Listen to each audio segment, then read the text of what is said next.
എത്രയൊക്കെ വിയോജിപ്പുകളുണ്ടെങ്കിലും രാഷ്ട്രീയപരമായി എന്തെല്ലാം വിമർശനങ്ങളുണ്ടെങ്കിലും സംഘപരിവാരവുമായിട്ട് LDF വിശേഷിച്ച് സി പി എമ്മിലെ തന്നെ ചില നേതാക്കന്മാർക്ക് ഒരു ഡീൽ ഉണ്ടാക്കാൻ കഴിയുമെന്ന്, ഒരു നീക്കുപോക്ക് ഉണ്ടാക്കാൻ കഴിയുമെന്ന് ഞാൻ ഒരിക്കലും വിശ്വസിച്ചിട്ടില്ല. എനിക്ക് തോന്നുന്നു ഇടതുപക്ഷ വിമർശകരായ ഒരുവിധം ആളുകളും അങ്ങനെ ഒരു സംഗതി വിശ്വസിച്ചിട്ടുണ്ടായിരുന്നില്ല. എന്നെ സംബന്ധിച്ചിടത്തോളം ഇക്കഴിഞ്ഞ ലോക്സഭാ തെരഞ്ഞെടുപ്പിൽ തൃശ്ശൂർ പാർലമെൻറ്റ് മണ്ഡലത്തിൽ എന്ത് സംഭവിച്ചു എന്ന് അന്വേഷിച്ചപ്പോഴാണ് ഞാൻ ആദ്യമായിട്ട് ഞെട്ടുന്നത്. ഇപ്പോൾ ഈ PM ശ്രീ ഇവിടെ വന്നതോടുകൂടി ഉറപ്പായി സംഘപരിവാരവുമായി ഇവർക്കൊരു ഡീലുണ്ട് എന്ന് കൃത്യമായി മനസ്സിലാവുകയാണ്. കാരണം പെട്ടെന്ന് ഈ ED നോട്ടീസും തൻ്റെ മകനെതിരെ വരുന്ന ആ ഒരു അന്തരീക്ഷത്തിൽ മുഖ്യമന്ത്രി പെട്ടെന്ന് ഡൽഹിക്ക് പോവാണ്.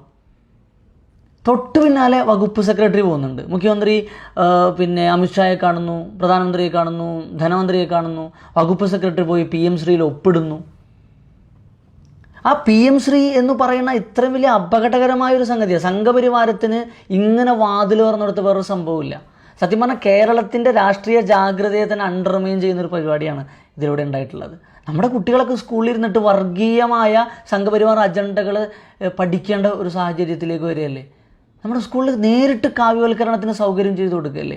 ഇതിൻ്റെ ഇടനിലക്കാരനായി നിന്നത് ജോൺ ബ്രിട്ടാസ് MP ആണ് എന്ന് ധർമ്മേന്ദ്ര പ്രധാൻ രാജ്യസഭയിൽ പ്രസംഗിക്കുകയാണ്. BJP ആസ്ഥാനത്ത് വിളിച്ചുകൂട്ടിയ പത്രസമ്മേളനത്തിലല്ല, രാജ്യസഭയിൽ പ്രസംഗിക്കുകയാണ്. ആ സഭാരേഖകളിൽ അവിടെ പ്രസംഗം ഇപ്പോഴും കിടപ്പില്ലേ.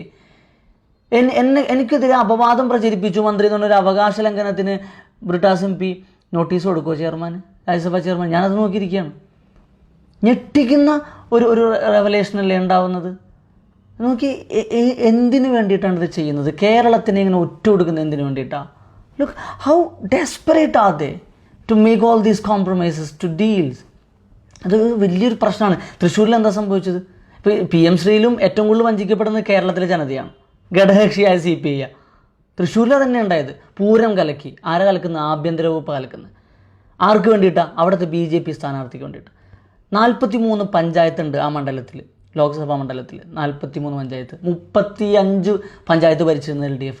ഒരിടത്ത് പോലും LDF ലീഡ് ചെയ്തില്ല. ഇതെങ്ങനെയാണ് നമ്മൾ എക്സ്പ്ലെയിൻ ചെയ്യുക? 7 നിയമസഭാ മണ്ഡലങ്ങളുണ്ട്.